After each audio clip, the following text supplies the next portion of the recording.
Hello जी, अस्सलाम वालेकुम। Welcome back to another vlog. उम्मीद है आप सब खैरियत से होंगे। तो जैसे कि आपने पिछली वीडियो में दरबार का विजिट किया था, तो बहुत से लोगों के दिलों में सवाल होगा कि ये दरबार किनका है, ये हस्ती कौन है और हमारा इनके साथ क्या कनेक्शन है। तो आपको आज थोड़ा सा इस मुतल्लिक बताते हैं।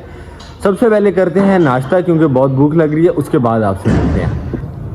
तो जी, नाश्ता वगैरह हम लोगों ने कर लिया, तो बस चलते हैं दरवेश भाई के पास। दरवेश भाई से चल के कहते हैं कि हमें दरबार की हिस्ट्री के बारे में थोड़ा सा बताएं। तो अंदर से चल के उन्हें उठाते हैं और उन्हें कहते हैं। तो दरवेश भाई हमें यहीं पे मिल गए हैं, तो इनके पास चलते हैं और इनसे पूछते हैं। तो ये देखें जी, अस्सलाम वालेकुम, क्या हाल है अमन भाई? ठीक है, ठीक ठाक, तबीयत से ठीक है? अस्सलाम वालेकुम दरवेश भाई, क्या हाल है? ठीक है। अस्सलाम वालेकुम, क्या हाल है जी? ठीक है जी, चलें बैठे। तो दरवेश भाई, जैसे कि हमने व्यूवर्स को दरबार शरीफ का टूर करवाया था, तो उनके दिलों में सवाल होगा कि इनकी हिस्ट्री क्या है, इनका बैकग्राउंड क्या है, जी जी, ये हस्ती कौन है और इनका दरबार यहाँ पे क्यों है। बिल्कुल ऐसी बात तो आज की वीडियो में इनको ये बता दें। जरूर तशरीफ रखें। चलें जी, तो बैठते हैं और दरवेश भाई से पूछते हैं इसके बारे में। जी, तो बैठ गए हैं, तो दरवेश भाई से पूछते हैं। तो जी दरवेश भाई, बताइएगा कि ये हजरत कौन है और इनका हमारे साथ क्या ताल्लुक है। जी जरूर अकदस भाई, मेरा प्लान है कि थोड़ा बैक से अगर शुरू करें तो बेहतर रहेगा। जी बिल्कुल, जी बिल्कुल। हजरत मोहम्मद शाह सादिक न्यांग का असल नाम मोहम्मद शाह, हाँ और जी। आपके लकब हैं सादिक न्यांग के। आपके है। वालिद का नाम सैयद मंजूर हुसैन शाह, जी। आपके दादा का नाम सैयद गुलाम अली शाह, जी। और आपकी जद्द अमजद जी। अली रंजन इमाम है। ठीक है। बेसिकली आप एक सैयद फैमिली से ताल्लुक रखते हैं। ठीक है। आपकी नसब और हसब से आपका लिहाज जो है वो हजरत अली मुर्तजा के 10वें जानशीन इमाम नकी अलैहिस्सलाम से मिलता है, जिससे आपको नकवी बुखारी कहलाते हैं। क्योंकि सादात पहले बज़्ज़गी सब कॉन्टिनेंट में आने से पहले बुखारा में मुकीम थे, तो उस लिहाज से आप बुखारी साथ लगवाते हैं, आपके नाम के साथ लगता है। आप क्योंकि सैयद फैमिली से हैं, तो आपका फकर की जानिब शुरू से ही दिल की रगबियत थी। ठीक है। उस फकर की तलाश में आपने बचपन ही से अपना घर बार खेश कबीला छोड़कर फकर की तलाश में निकल पड़े। ठीक है। और इस तलाश को करते हुए सेवन शरीफ में जा पहुंचे। ठीक है। जहाँ आपकी मुलाकात हजरत शहबाज कलंदर के 11वें चेले और जानशीन हजरत सलीम सिद्धार से हुई, और वहां से आपने फकर पाया। फकर और बासाइल जनाब आपको तबलीग का हुक्म मिला। तो दरवेश भाई, ये बताइएगा कि हजरत की हमारी फैमिली से कहाँ और कैसे मुलाकात हुई। जी, तो अकदस भाई, मैंने आपको पहले भी बताया है कि फकर मिलने के बाद आपको बसाइल जनाब की तबलीग का हुक्म मिला है, यानी कि जनाब की दाई साइल पर। ठीक है। उसमें मुल्तान से शुरू होते हैं इलाका, और आप पिंडी बटियां तक गए मुल्तान से, जिसमें मुल्तान पहले सरे फरिस्त है। उसके बाद जनाब गुजरांवाला आप पहुंचे, उसके बाद आप खान का डोगरा सरगोदा पहुंचे, चनियोट आप रहे, आप जंग, आप शोरकोट में भी आपने तबलीग की। ठीक है। तो चनियोट में बेसिकली हमारी फैमिली पहले आबाद थी। ठीक है। जहाँ आपकी मुलाकात हमारी फैमिली के आबा इजाद से हुई। आपको बताता हूँ जनाब अपने आबा इजाद के बारे में, उनकी पुरानी हिस्ट्री।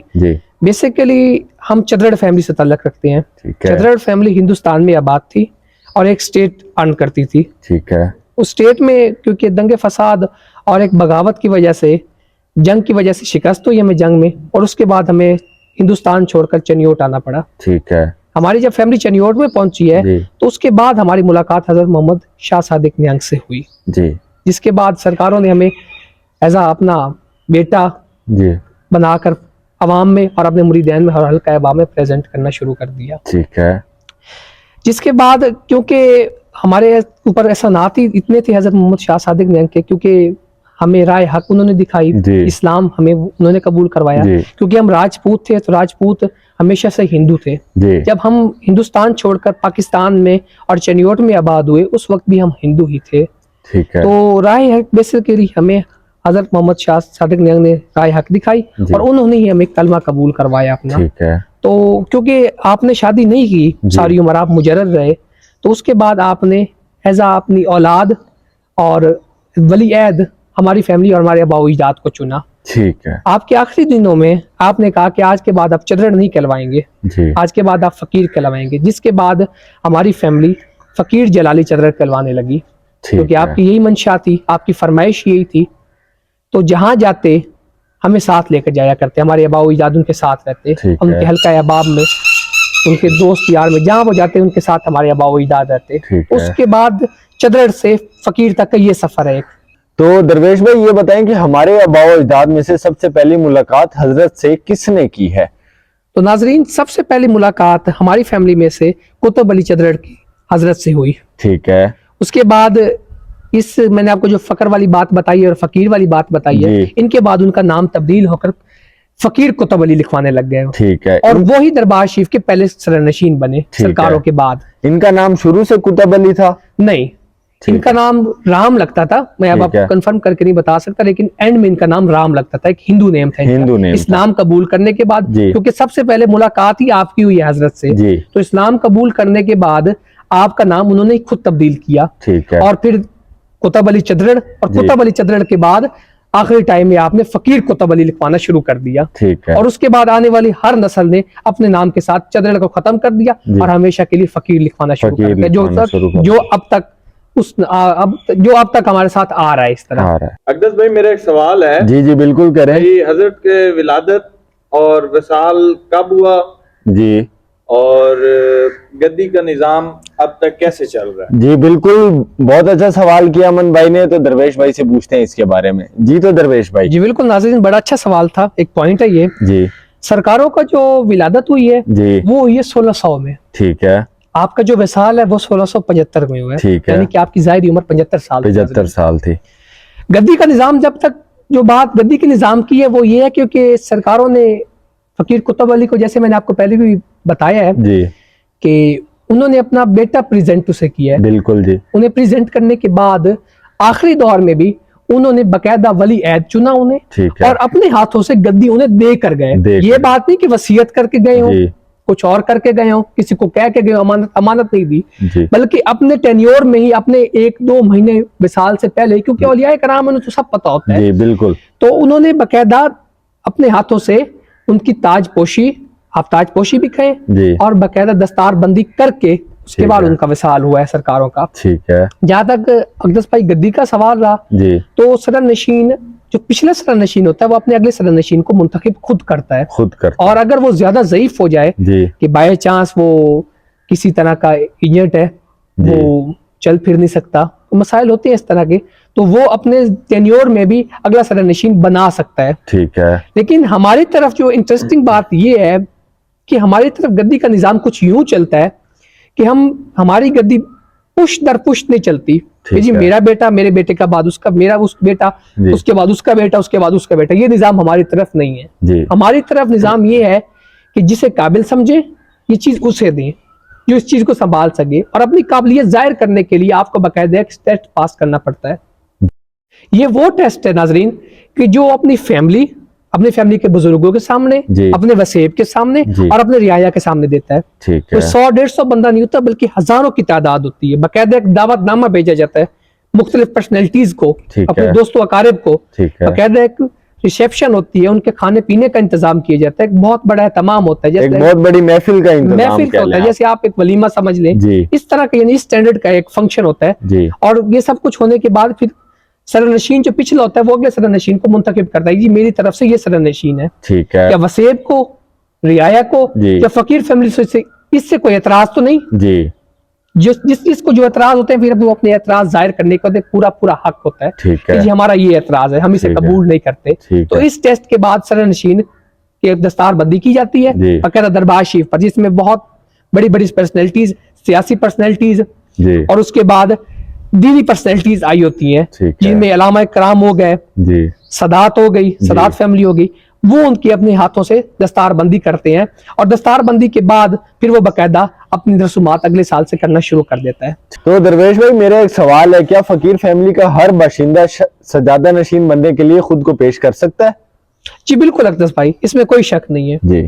सरनशीन फैमिली का हर बंदा, फकीर फैमिली का हर बंदा खुद को क्लेम कर सकता है कि मैं सरनशीन अपनी खिदमत पेश करना चाहता हूँ। लेकिन फिर उसे उस टेस्ट में से निकलना पड़ेगा जो मैंने आपको पहले बताया। उसमें वो गट्स होने जरूरी हैं, क्योंकि मैं आपको एक मौजू की बात बताता हूँ अकदस भाई, कि सरनशीन बनना कोई मजाक की बात नहीं है। बिल्कुल ऐसे ही है, उसके ऊपर बहुत जिम्मेदारी का काम है। मैं मानता हूँ कि दरबार शरीफ एक टीम वर्क है, लेकिन सरनशीन के ऊपर एक बहुत जिम्मेदारी है, क्योंकि उसके पास हर तरह के बंदे ने फैज़याब होना है, हर तरह के बंदे ने अपने सवाल लेके आने हैं, कुछ ने दुनियावी लेके आने हैं, कुछ ने दीनी लेके आने हैं।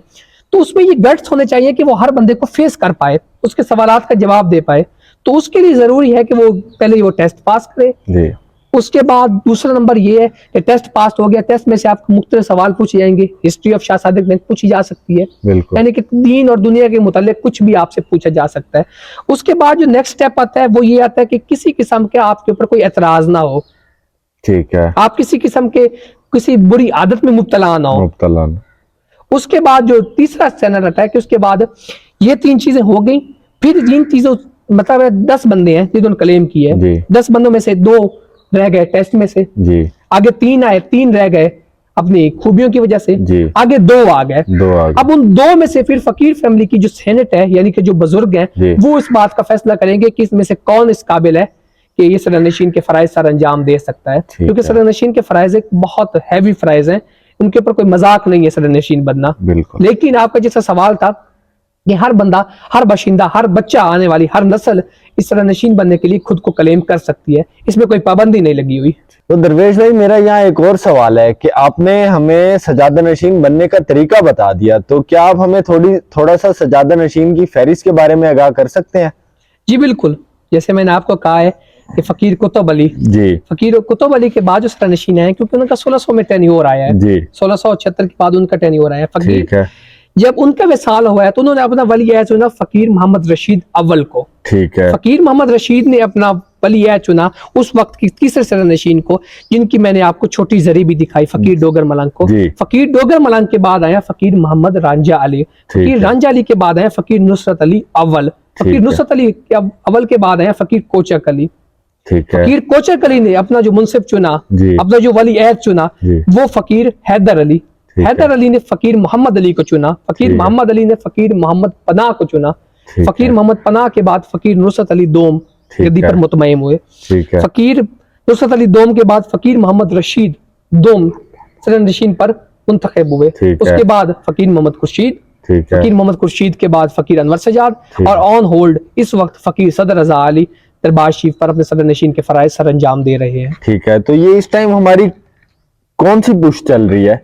इस वक्त दरबार शरीफ के साथ हमारी 16वीं पुश्त चल रही है। 16वीं पुश्त चल रही है, यानी कि हम 16 पुश्तों से दरबार शरीफ की खिदमत करते आ रहे हैं और इंशाल्लाह ता क़यामत करते रहेंगे इंशाल्लाह। अकदस भाई मेरा एक और सवाल है। जी बिल्कुल करें जी। अब तक ये दरबार शरीफ का निजाम कैसे चल रहा है? बहुत अच्छा सवाल है जी। तो ये दरवेश भाई से पूछते हैं कि अब तक ये दरबार का निजाम कैसे चलता आ रहा है, तो दरवेश भाई बताइएगा जरा इसके बारे में। नाज़रीन देखिए, दरबार शरीफ जो है ये एक टीम वर्क है जी, सरनशीन एक डमी है जी जिसने हुक्म जारी करना है। बिल्कुल, दरअसल क्योंकि दरबार शरीफ की अपनी काफी स्टेट है, ठीक है, हमारे पास इस वक्त दरबार शरीफ का 365 मुरब्बा है, ठीक है, जो मुख्तलिफ इलाकों में है जी, जो कि मुल्तान से शुरू होता है और पिंडी बटिया तक चला जाता है, जिसमें सरगोदा, गुजरांवाला, चनियोट, लायलपुर, ठीक है, उसके अलावा कोट दीवान, ठीक है, कोट दीवान के अलावा मौजा शाह सादिक नियंग, मौजा कक्कू वाला, ठीक है, उसके अलावा जनाब आप शोरकोट चले जाएं तो लंबा चले जाए और तलंबे से आप मुल्तान चले जाएं, ठीक है। इस तरह हमारी जमीन मुख्तलिफ हिस्सों में बंटी हुई है, ठीक है। तो सरनशीन आगे अपने गवर्नर चुनता है, ठीक है, जो इस इलाके में बाकायदा रिहाइश रखते हैं अपनी, अच्छा, और वहां पर वो चाहे खुद काश्त करें, क्योंकि जमीन बहुत ज्यादा है, कहीं पे 102 मुरब्बे हैं, कहीं पे 105 मुरब्बे हैं, कहीं पे 36 मुरब्बे हैं, तो इतना वो खुद काश्त नहीं कर पाते थे उस वक्त, ठीक है। तो आगे वो ठेका दे देते हैं लोगों को, उनसे ठेका लेकर ये ठेका फिर जमा होता है दरबार शरीफ के खजाने में। दरबार शरीफ के खजाने से फिर ये सदरनशीन फैसला करता है कि इसे कहाँ इस्तेमाल करना है। जिस तरह मैंने आपको पिछली बार दरबार शरीफ की बिल्डिंग्स दिखाई, तो ये दरबार शरीफ की बिल्डिंग्स मेन 3 सदरनशीन ने बनवाई हैं। इसमें पहला नाम फकीर मोहम्मद पनाह का आता है, जिन्होंने 1860 में दरबार शरीफ की मेन इमारत बनवाई, ठीक है। उसके बाद जो सेकंड नाम आता है, सेकंड नाम फकीर नुसरत अली दोम का नाम आता है, ठीक है, जिन्होंने मस्जिद, बारादरी, सरनशीन हाउस, हुजरा और फकीर सरनशीन की नशिस्त गाह बनवाई, ठीक है। लेकिन इन दोनों सरनशीन जिससे आगे जिन्होंने गए हैं वो है मेरे परदादा खान बहादुर फकीर मोहम्मद रशीद, ठीक है, जिन्होंने न सिर्फ अपने इस इलाके में बिल्डिंग्स बनवाई बल्कि हिंदुस्तान तक अपनी बिल्डिंग्स बनवाई हैं। उन्होंने मेन गेट बनवाया दरबार शरीफ का जो कि 1920 में बना। उसके अलावा उन्होंने मेन हवेली, अपने बेटों के लिए एक हवेली जी, और उसके अलावा अपनी फैमिली के लिए एक हवेली बनवाई जो कि जंग में सिविल लाइंस में बाकी है, ठीक है। मैं इंशाल्लाह आपको नेक्स्ट वीडियो में इनका टूर करवाऊंगा खुद, ठीक है। ये मेन सरनशीन ऐसे हैं जिन्होंने मुख्तलिफ टेन्योर्स में, अपने टेन्योर्स में फन तामीर में इजाफा किया है, ठीक है। उससे पहले भी बहुत कम इजाफा था और उसके बाद भी बहुत कम इजाफा हुआ है, ठीक है। ये मेन सदरनशीन ने जिन्होंने इजाफा किया है। तो दरवेश भाई मेरा आपसे एक और सवाल है, क्या दरबार शरीफ पे सियासी शख्सियात की आमदोरफ्त रही है? जी बिल्कुल, आपने ठीक सवाल किया है जी, इसमें कोई शक नहीं।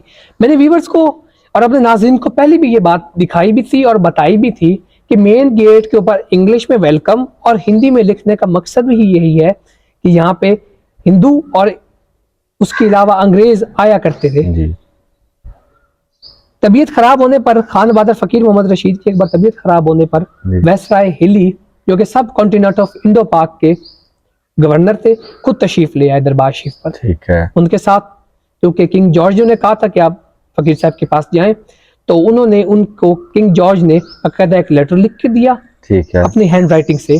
वो लेटर सिर्फ पूरे वर्ल्ड में 5 लेटर्स हैं जो उनके अपने हाथ से लिखे हुए हैं। ये मैं आपको बात बता रहा हूँ 1918 की, 1918 की बात बता रहा हूँ। और ना सिर्फ अपना एक लेटर भेजा बल्कि साथ में अपनी जाती सोल्ड ऑफ ऑनर भी उन्हें दी, ठीक है, जिसके ऊपर आज भी किंग की स्टैंप लगी हुई है। उसके अलावा इलामा इकबाल और कैद आजम का दरबार शरीफ पर भी चक्कर लगा, ठीक है। क्योंकि उन्होंने मेमोरियल फंड लेना था दरबार शरीफ से, तो मेमोरियल फंड भी उन्हें बाकायदा दिया गया। इसके अलावा काफी अजीम शख्सियात का दरबार शरीफ पर चक्कर लगता रहा मुख्तलिफ टेन्योर्स में।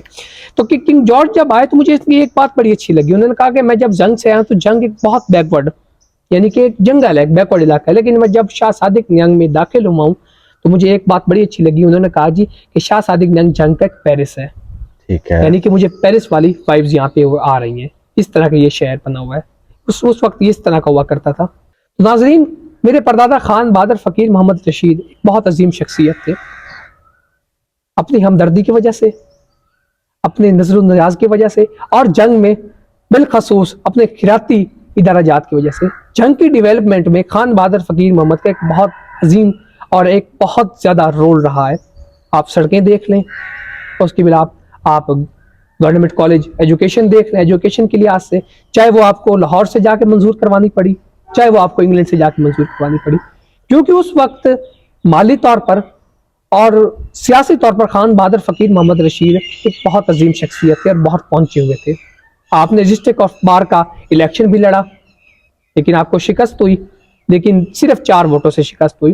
तो नाज़रीन, उसमें जो इंटरेस्टिंग बात है वो ये थी कि 1920 में जो स्टेट ऑफ बार का इलेक्शन हुआ, उसमें हिस्सा वही ले सकता है, वही वोट डाल सकता है जो 5000 रुपया अपना टैक्स भरता हो, यानी कि सिर्फ जिम्मेदार।